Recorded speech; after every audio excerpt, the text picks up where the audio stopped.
Bonjour à tous, bienvenue dans notre émission Métanoïa. Notre émission Métanoïa et aujourd'hui nous abordons l'un des ennemis des nations ou de la nation par rapport au thème que nous sommes en train de développer pendant un certain temps sur les ennemis de la nation. Aujourd'hui nous voyons un ennemi qui est le découragement. Et comme je disais dans les émissions passées, que les ennemis de la nation, c'est les ennemis du peuple, ce sont les ennemis des êtres humains qui ont en commun un projet de société, un projet de vie, un projet de développement. Donc il est important de savoir que nos ennemis ne sont pas seulement physiques, mais ils sont beaucoup plus spirituels. Et ces ennemis que nous sommes en train de développer sont des armes farouches que le diable utilise contre les sociétés, contre les nations, contre les peuples.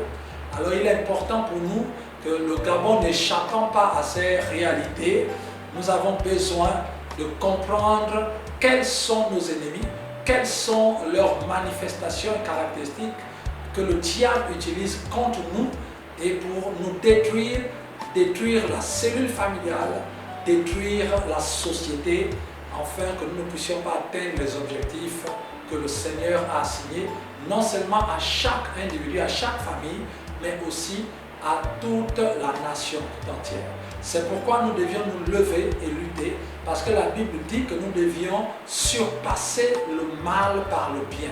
Nous devions dépasser, nous devions imposer le bien, imposer la vie de Dieu dans notre société, dans nos vies. C'est pourquoi il est important de connaître quels sont nos véritables ennemis au niveau de la nation, afin de pouvoir avoir le traitement qu'il faut. Gloire à Dieu, bienvenue à vous tous. Vous pouvez partager cette vidéo, partager ce live.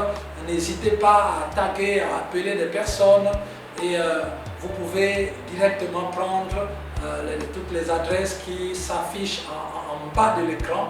Vous pouvez donc utiliser tous ces supports pour vous connecter, non seulement vous connecter, mais aider les autres également à se connecter. Et aussi, vous pouvez vous abonner. Abonnez-vous parce que chaque semaine, nous aurons donc le développement et nous irons encore de plus en plus profond sur ce thème, afin que nous puissions nous réveiller en tant que chrétiens, afin que nous puissions nous réveiller en tant que conscience, afin que nous puissions nous réveiller face aux attaques de l'ennemi contre nos vies et contre notre nation. Gloire à Dieu. Nous parlons donc aujourd'hui du découragement. Le découragement est l'un des ennemis redoutables contre l'accomplissement de la volonté de Dieu du point de vue personnel et du point de vue collectif. Aucune personne sur la terre ne pourrait me dire ce soir qu'elle n'a jamais été découragée quelque part. Peut-être que vous qui m'écoutez, vous êtes dans le découragement en ce moment, d'une manière ou d'une autre. D'autres vont le faire passer par la colère, d'autres peut-être par le rire, d'autres par toutes sortes de manifestations. Mais il faut savoir que pour ce que nous vivons dans le monde actuellement, le découragement n'est pas loin de chaque être humain. Et si vous regardez bien, certainement le découragement est en train de frapper à votre porte, ou bien peut-être que vous lui avez déjà ouvert la porte et qu'il est entré au-dedans de vous. C'est pourquoi ce soir, nous avons besoin de comprendre le découragement, comment il se manifeste, pour pouvoir être délivré de cette léthargie que crée le découragement dans la vie des êtres humains. Nous allons voir en quelques minutes les 10 formes ou les 10 manifestations du découragement dans la vie de quelqu'un ou encore dans la vie d'une société. Nous sommes dans le livre, nous appuyons dans le livre de Luc au chapitre 24 du verset 13 au verset 25. Nous commençons au verset 13, Luc chapitre 24. Il s'agit de l'histoire de Jésus qui est mort, qui a été crucifié, qui est mort et qui est enterré. Et le 3e jour, il est ressuscité. Et voilà ce qui va se passer. 2 disciples allant sur la route d'Emmaüs. La Bible dit, voici ce même jour, 2 disciples allaient à un village nommé Emmaüs, éloigné de Jérusalem de 60 stades. Et ils s'entretenaient de tout ce qui s'était passé. de tout ce qui s'était passé. Regardez, cette histoire va nous apprendre. La première chose que nous comprenons là-dedans, c'est que le découragement peut être défini comme une perte d'énergie. C'est-à-dire que nous n'avons plus la force de faire les choses, nous n'avons plus cette énergie intérieure de pouvoir se lever, faire, de pouvoir agir, de pouvoir croire, de pouvoir avancer. Donc cette perte d'énergie qui nous amène à un abattement, on est totalement abattu et démoralisé. C'est démoralisé totalement. Donc on n'a plus la force de se lever pour faire quoi que ce soit. Et souvent, là viennent tous les dérapages possibles.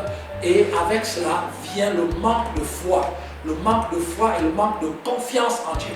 Pour toi qui me regardes, toi qui es chrétien, qui es chrétienne, il faut savoir que tu as un ennemi redoutable, c'est le découragement.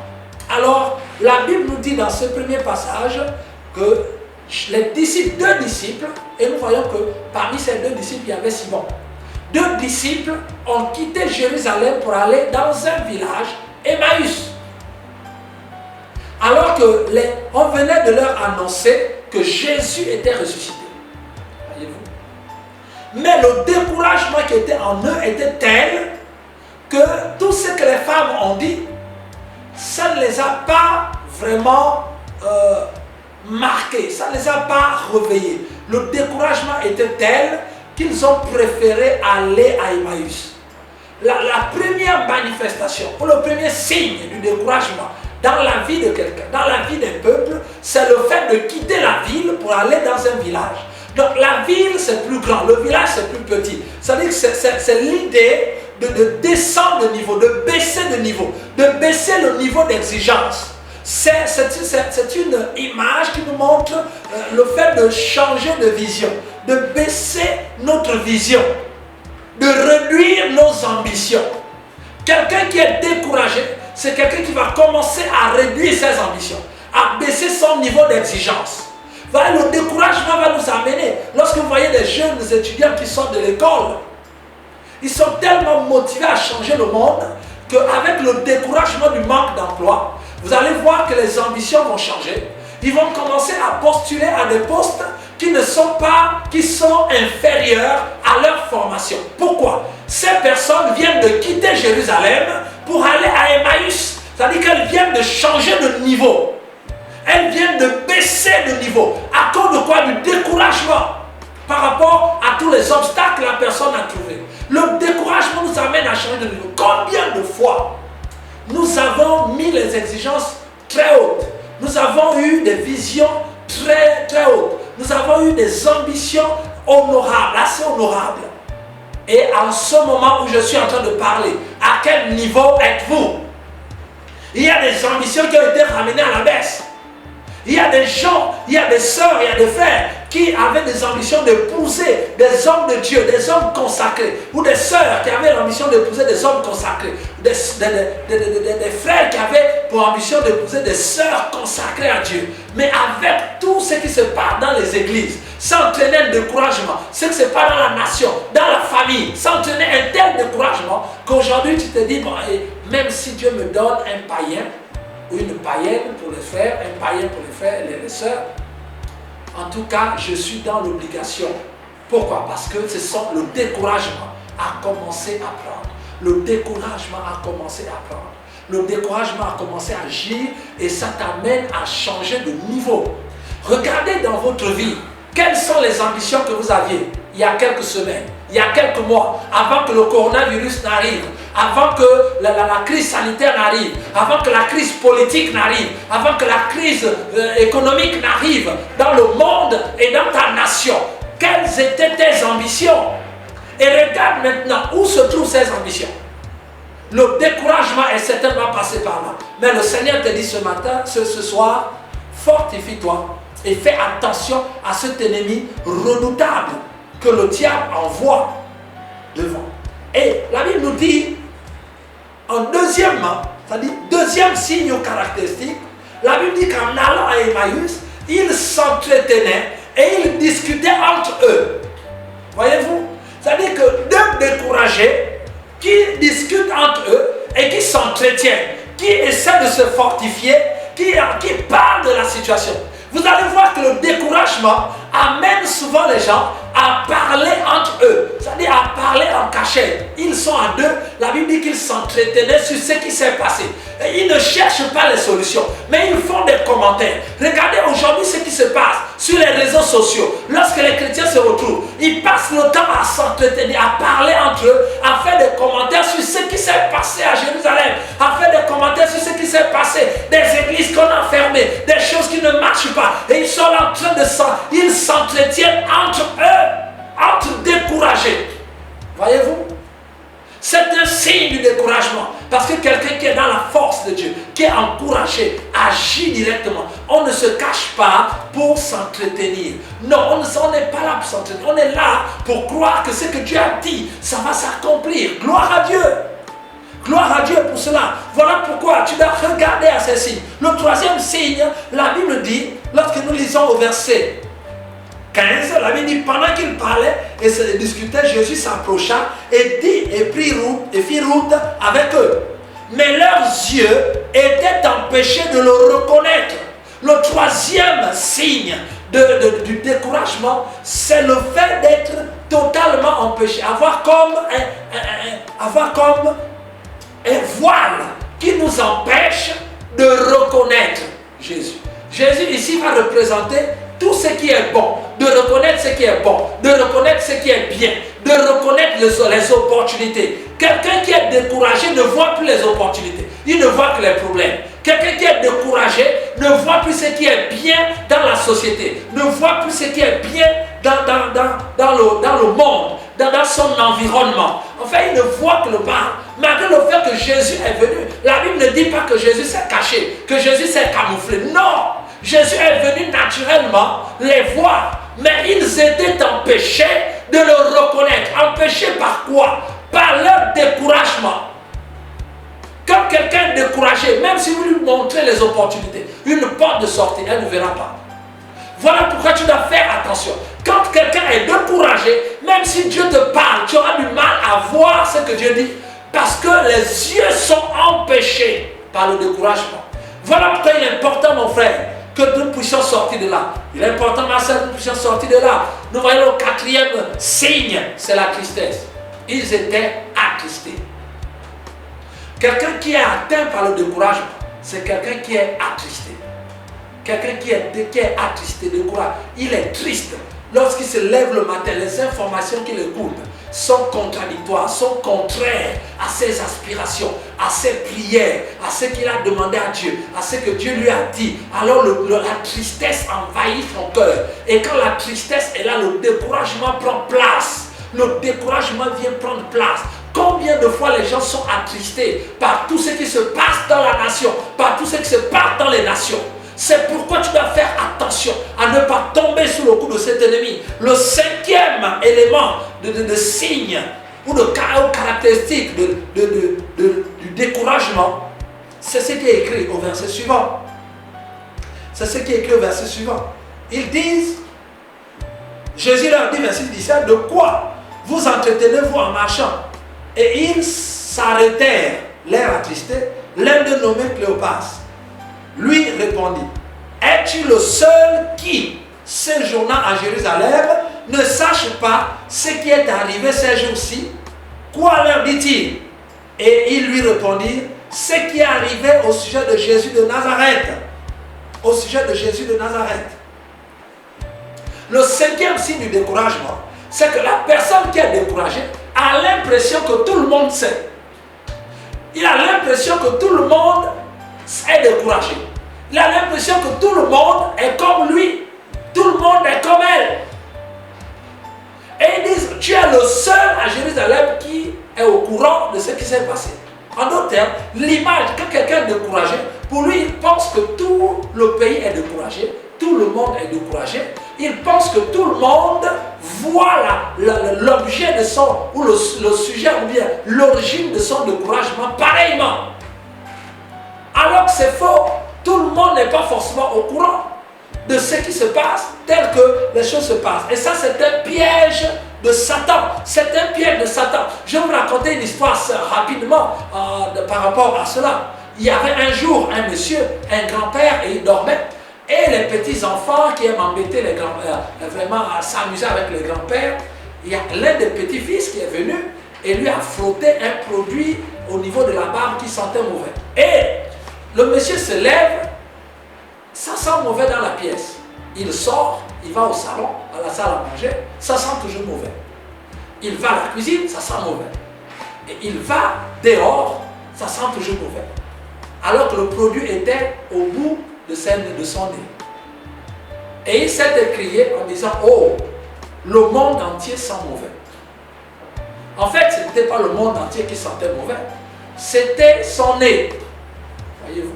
Lorsque quelqu'un est découragé, il a l'impression que le monde entier sent mauvais. C'est-à-dire que tout le monde entier, il n'y a plus rien de bon, tout est complètement détruit, c'est fini, etc. Le sixième signe, la Bible dit, ils disent que Jésus était puissant. Il dit, ce qui arrive au sujet de Jésus de Nazareth, qui était un prophète puissant en œuvre et en parole devant Dieu. Devant Dieu. Voyez-vous? Et devant tout le peuple. Il parle de Jésus au passé. Quand quelqu'un est découragé, il a un langage qui conjugue au passé. Alors que Jésus vient de ressusciter. Jésus est devant eux, il parle de Jésus au passé. Quand quelqu'un est découragé, il va parler au passé. Il va parler du présent au passé. Il va commencer à dire oui, quand nous étions, quand ceci, etc. Ils disent Jésus était puissant alors qu'ils sont devant Jésus. Mais ils parlent de lui au passé. Il y a des gens qui ne croient plus à l'avenir, tellement ils sont découragés, qui ne croient plus que les choses peuvent changer, tellement ils sont découragés. Alors les bonnes choses, ils parlent de ces bonnes choses-là au passé. Ah, vraiment, avant la crise sanitaire, vraiment nous étions bien, vraiment le pays était bien, à l'époque de tel gouvernant, à l'époque de tel c'était bien, mais maintenant c'est fini. Donc alors que ces choses-là, nous pouvons les vivre encore maintenant. Mais celui qui est découragé va parler au passé.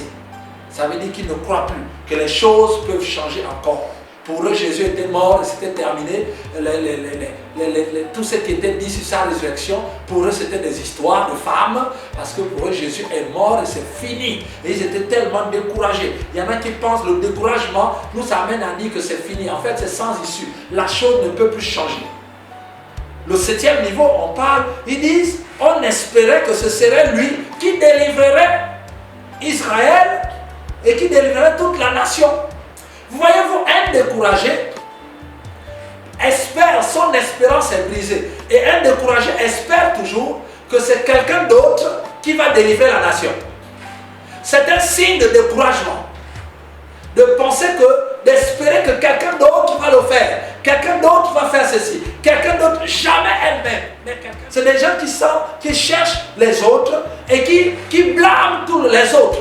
Oui, il n'y a même personne pour se lever dans cette nation pour agir. Les pasteurs sont passés où? Où sont les pasteurs? Où sont les églises? Où sont ceci? C'est le langage de découragé. Alors qu'elle-même peut se lever et agir.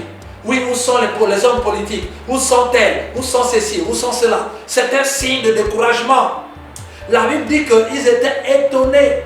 Ils disent, les femmes, quelques femmes au milieu de nous ont étonnés en disant que Jésus est ressuscité. Regardez, quand quelqu'un est découragé, même lorsque vous lui amenez la bonne nouvelle, il s'étonne. Il est tellement convaincu que c'est impossible. Lorsque vous venez dire que c'est possible, il s'étonne. Et il vous regarde avec étonnement pour dire que celui-là, il sort d'où? Est-ce qu'il vit au Gabon? Est-ce qu'elle vit au Gabon? Est-ce qu'elle connaît les réalités? Elle se met à rire, elle s'étonne. Comme quand Sarah rit, quand on lui a annoncé que tu vas avoir un enfant, elle se dit, mais comment je peux avoir un enfant? Voilà, elles sont étonnées de voir qu'il y a encore des gens dans cette nation qui croient que tout est possible et que les choses peuvent changer. Et se dit, ah, mais celui-là, il a le courage, hein? Il est vraiment courageux. On va voir où il va s'arrêter. Voilà le langage des gens découragés. Mon frère, tu dois te lever, tu dois te lever, tu dois te lever et dire non au découragement. Ils sont étonnés. Et Jésus leur dit, oh homme sans intelligence, Quand quelqu'un est découragé, il n'utilise plus son intelligence. C'est-à-dire qu'il n'a plus la capacité d'appréhender des choses, d'analyser les événements et de sortir un message, d'analyser raisonnablement des événements et de trouver une compréhension intelligente de ce qui se passe, de chercher une compréhension des choses. Non, puisqu'il est totalement découragé, il s'interdit de réfléchir. Pour lui, les carottes sont cuites, pour lui, les choses sont cuites, c'est terminé, c'est terminé. Il ne préfère plus d'efforts pour réfléchir, pour analyser les événements, pour regarder, pour dire comment je peux faire pour transformer cet événement-là en opportunité. Non, il ne réfléchit plus. Pour lui, c'est mort, c'est terminé. Le gamin est foutu, on n'arrive plus, c'est fini. Les églises ne peuvent rien, personne ne peut rien faire. Vraiment, c'est vrai, si Dieu ne nous aide pas, on est totalement terminé, on ne peut plus rien faire. Et voilà, un tel langage, c'est le langage sans intelligence. C'est-à-dire que les gens ne s'asseyent plus pour réfléchir, pour dire comment on peut faire, quelles sont les opportunités qui sont dans cette situation. Mon frère, ma soeur, nous devions, tu dois sortir du découragement. Et ils sont là, Jésus dit, oh, 10e critère, Jésus dit, oh, homme, lent à croire, c'est qu'ont dit les prophètes. Un découragé, c'est quelqu'un qui ne croit plus à ce que la Bible dit. Parce qu'un découragé se fonde sur les événements et non sur la parole de Dieu. Regardez, sur toute la route à Emmaüs, les disciples ont raconté à Jésus les événements. Or, Jésus voulait voir s'ils avaient retenu la parole. Mais ils n'ont pas retenu la parole. Ils ont passé le temps à raconter les événements. Et quand quelqu'un est découragé, il va s'agripper aux événements. Est-ce que tu as entendu ce qui s'est passé là-bas? Est-ce que tu as entendu ce qui s'est encore passé? Est-ce que tu as regardé le journal?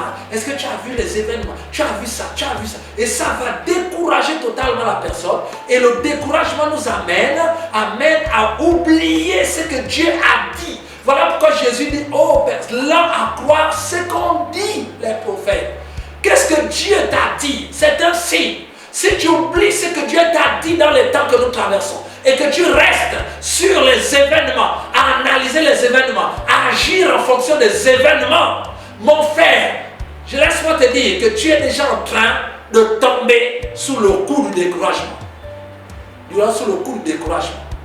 Alors reviens. Jésus a dit, ou Dieu a dit à Josué, à 5 reprises, il a dit, fortifie-toi et prends courage. Tu as besoin de te fortifier et prendre courage.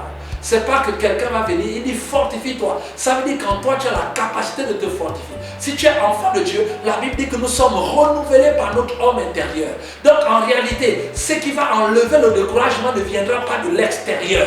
Ne cherche pas à l'extérieur, cherche à l'intérieur. C'est à l'intérieur de toi où réside le Saint-Esprit, où le ciel qui est en toi, Dieu qui est en toi, le Père, le Fils et l'Esprit. Cherche en eux, afin qu'ils te donnent le courage, que tu sois fortifié et que tu prennes courage et que tu sors du découragement. Gloire à Dieu. J'aimerais prier avec toi.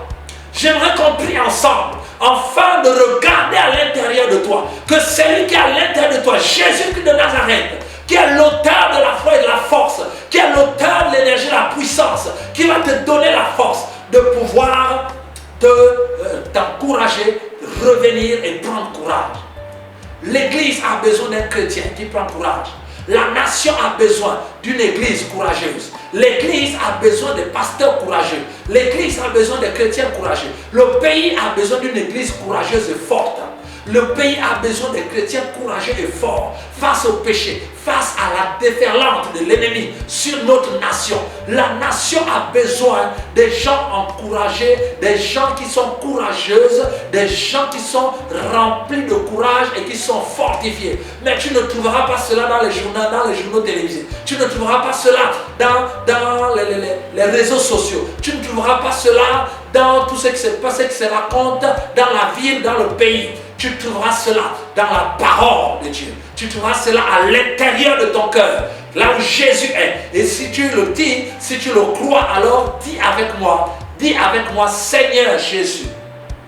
Seigneur Jésus, merci pour cette parole. Merci pour cette parole.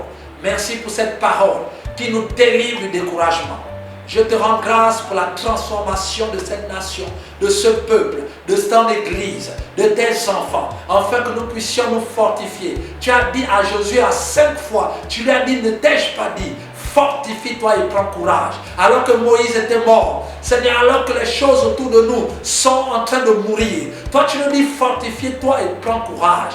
Et base-toi sur la parole de Dieu. Nous nous basons sur ta parole. Nous savons que ce que tu as dit s'accomplira. Et nous te remettons notre nation, nous te remettons l'église, nous te remettons chaque chrétien. Afin que le découragement soit ôté du devant de nous, dans le nom puissant de Jésus. Nous appelons la vie de Dieu maintenant. Dans le nom de Jésus, nous prions. Amen. Merci et à lundi prochain.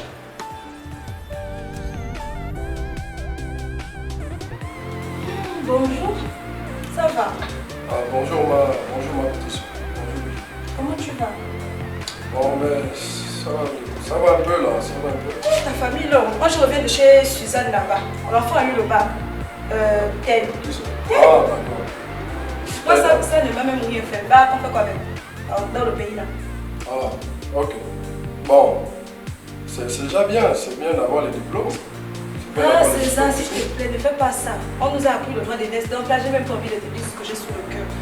Donc, finalement, tu as pris les médicaments, ça va mieux et tout? Oui, comme je t'ai dit, j'ai pris les médicaments, ça essaie un peu d'aller là. Ça essaie un peu d'aller, maintenant, toi, tu as la situation, tu la connais. Moi, déjà, j'ai tout abandonné là. J'ai tout tenté en fait, j'ai tout tenté. Et franchement, je baisse les bras. Toi, tu as des diplômes. Ouais, il faut tenter de... Mais c'est ça, tu me parles de quel diplôme, dans quel pays, mon Dieu, tu me parles de quel diplôme? Toi-même, tu sais qu'ici, on fonctionne avec les longs bras. Quel pays? Non, je fais quoi avec les diplômes? Moi, je fais quoi avec les diplômes? Moi, j'ai appris, je sais ce que c'est, je sais comment ça fonctionne. Tu peux m'apprendre le pays dans lequel je suis né. On fonctionne avec les longs bras. Toi, tu étais mon long bras. Maintenant, tu travailles. Et tu me dis, j'ai les diplômes. Moi, je ne fais pas avec les diplômes. Même les diplômes, là, quand je faisais la formalité, est-ce qu'on regarde moi-même là, même voter, même rien dans le pays, je fais rien. Tu me parles de quel diplôme? Là où tu me vois, je suis tellement dessus. Tu connais comment je m'habille, regarde comment je suis. Je suis tellement dessus, César. Non, là en tout cas. Bon, ok. Moi, comme je t'ai dit, ils n'ont qu'à rester avec leur pays. Moi, je ne tente plus rien. Voilà. Il faut qu'ils gèrent leur pays tranquillement. De toutes les manières, c'est leur pays. Et moi, je me désengage de tout.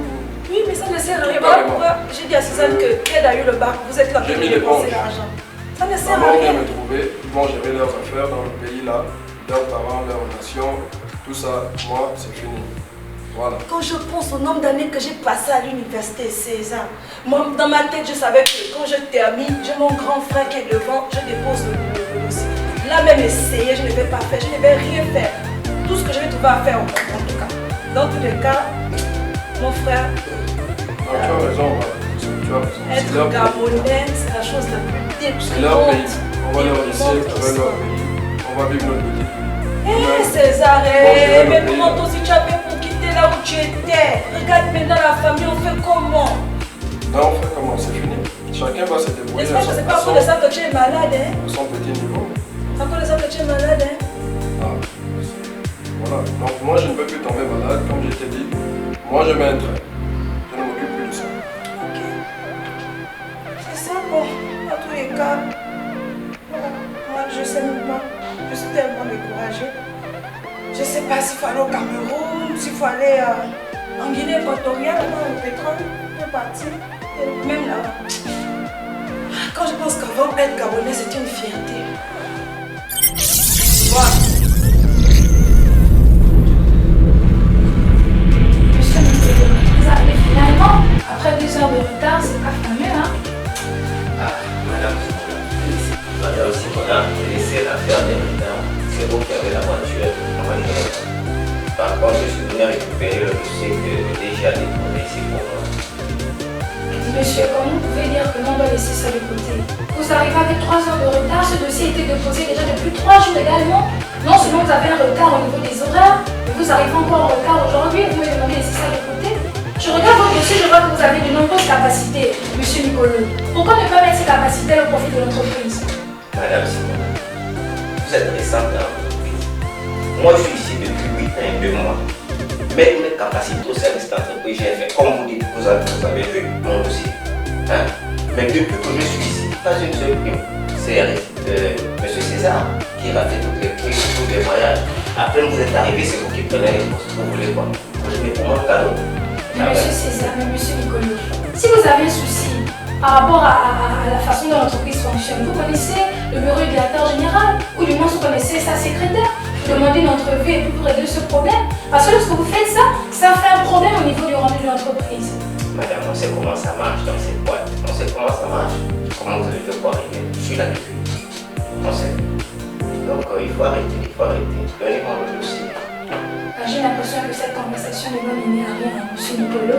Je vais simplement vous remettre le dossier, mais vous en faites pas, j'en dirai un mot à monsieur le directeur. Parce que ce comportement-là, il n'est pas agréable. Bonne journée à vous. Vous faites ce que vous voulez, hein.